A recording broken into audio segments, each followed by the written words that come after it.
Our next guest has survived fame, fought through cancer, found strength in struggle. He's a chemical engineer, a martial artist, an entrepreneur, and one of the most iconic action stars of all time.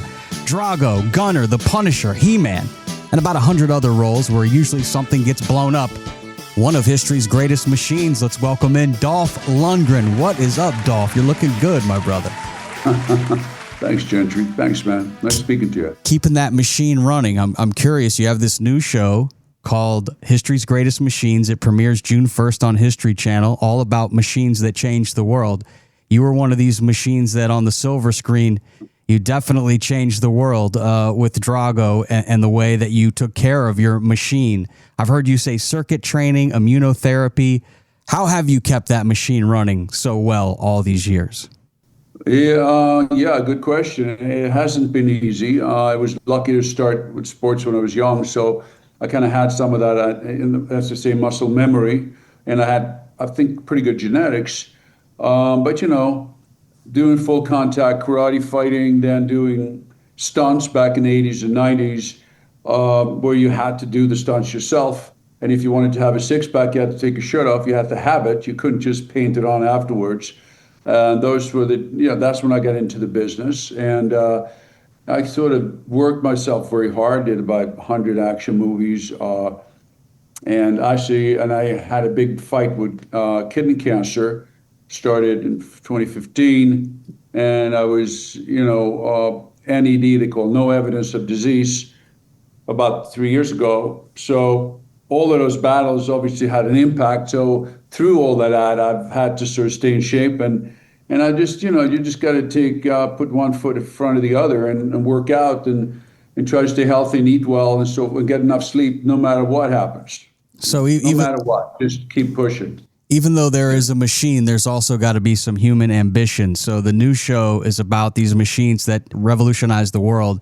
But what do you think some of these inventors that they all had in common as the guys, the masterminds behind these machines? Yeah, well, human ingenuity is so special, right? We're not living in caves anymore where you got a club hitting somebody over the head with, or, trying to track down some animal. I mean, we're driving in electric vehicles, flying to the moon, communicating with these devices, and it's all human ingenuity. And I think it's a combination of probably a natural curiosity for the unknown.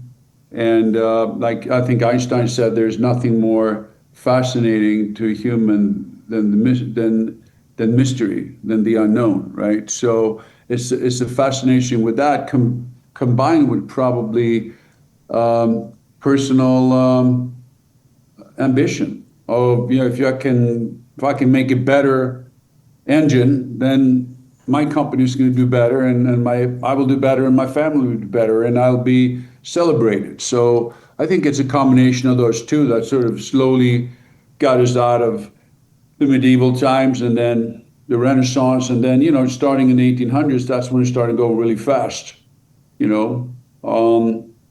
think it's in human nature to progress. I love the History Channel, learning about the entrepreneurs, learning about these machines, learning about our history. I love taking in new information, and you can find it on the new show, History's Greatest Machines. It premieres Monday, June 1st, with our guest, Dolph Lundgren. He's the host and executive producer of the show. You've worked with some great producers and great directors, Sly Stallone being one of them. I know a lot of people want to talk to you about the fight scenes in Rocky IV. But the scene that seems to blow me away is when James Brown comes on the screen and they're singing Living in America. And it's just peak 80s, the lights, the dancers, Apollo coming out. What do you remember from that day? And did you get to play some drums for James Brown? Unfortunately, no drums, but I was a big fan of his because when I used to lay in my bedroom back in Sweden and dream about coming to America, all things, I just didn't know how I was going to do it, but later I got to go through scholarships and engineering scholarships. But I used to be a big fan of his. And then landing this role in the Rocky IV picture and ending up in Vegas, unbelievable. There's that scene where my character is on this boxing ring that's on an elevator, like a hydraulic elevator, and it's being pushed up into this ballroom where there's, thousands of people and there's airplanes flying and there's James Brown and I'm standing there like with my boxing gear, and the ring starts rising up into the room. There's a close up of my face there. I don't watch the movie very often, but sometimes it's on TV or whatever. The look on my face when I look around is the look on, that wasn't Drago, that was Dolph. Welcome to America. What the hell have I got myself into? I should have stayed at college. And it was funny because speaking of James Brown, I remember I was sitting in my dressing room. I had no assistant, nobody. It was just me in my boxing gear sitting there. No mobile phones back in the 80s. Just, when are they going to call me? And then there's a knock on the door, and one of his band members is out there. It's like, hey man, the Reverend Brown wants to see you. And I'm like, okay. And I went to see the Reverend Brown, and he was like, talk to me a little bit. I can't remember exactly what he wished me good luck, and he was very nice. I talked to him a little bit in his dressing room, and then he came out and did his thing. So it's a wonderful memory, really, all of that. The sparring and the fight scenes in that movie still hold up. Great cinema, the sweat, the blood, the head movement. I heard that you put Sly Stallone in the hospital for 5 days. Is that true? Or was it 6 days? No, I think yeah. What happened was we were up there for 2 weeks in Vancouver because you couldn't go to Russia in those days. It was during the Cold War, so we were up in Vancouver, shot the fight for 2 weeks, and then when I got back to LA, the producer calls and says, "Hey, Dolph, you got a couple of weeks off," and I'm like, "Oh, great," and I'm like, "Why?" And he's like, "Sly's in the hospital." And I was like, "Oh shit!" And then I heard that he had some kind of bruised heart muscle. I think some of the body shots, because he went really hard to the body. He hit me too really hard, but I was 10 years younger, and I was bigger than him, so maybe he took more of a beating than me.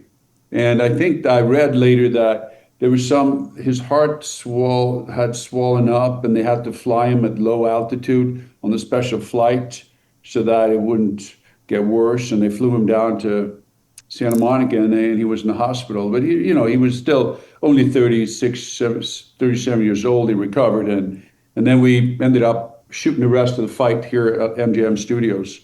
But yeah. No CGI, kids. There's no CGI. There's no stunt doubles. If you go back and watch that Rocky IV, these guys look like they're really beating the shit out of each other. No, none of that. No stunt doubles. No, like I said, if you wanted to look like, if you wanted to be ripped and do an action scene, you have to be ripped and do an action scene. There was there was no way around it. So that's why you had guys like, Arnold and Seagal and Van Damme. These guys had the real talent, and it wasn't just a good actor and a bunch of doubles, I know you're from Sweden, even though you played a Russian, and there's a couple things I know about the people from Sweden. One, the women are beautiful, and they love to drink vodka. And you have invented your own vodka with your lovely wife, Emma, which the bottle kind of looks like it's cut like Drago a little bit, wide shoulders and kind of elegant like your business partner. Where can we buy this vodka, and what got you in the vodka business? Yeah, thank you. It was my wife, like you said. I was dating her before we got married, and I was up in Santa Barbara at a bar there at the Four Seasons, actually. I was complaining, I couldn't find a vodka I liked. And she was like, hey, wait a second, you're a chemical engineer, you played a Russian, you're from Sweden, you should come up with something. Why don't you make your own vodka? And I was like, laughed at it, and then I thought, well, this is not a bad idea. Everybody's doing tequilas, and I like vodka, and we started this search for the best vodka in the world, we think, and we found it in Idaho, actually, Idaho potatoes, 90 proof. It's a little stronger. It brings out more of the flavor, and also, He-Man, it had to be a little stronger than all the others. And it's hard cut vodka. It's been on the market for about a year now, mostly in Southern California and Southern Florida.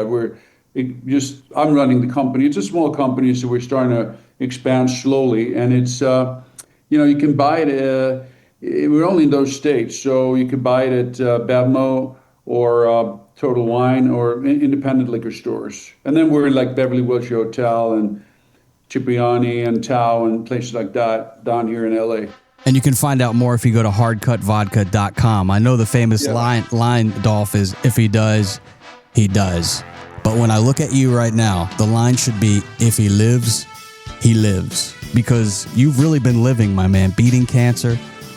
You're going to be in a cameo in the new He-Man. You have a documentary coming out. You have a book coming out.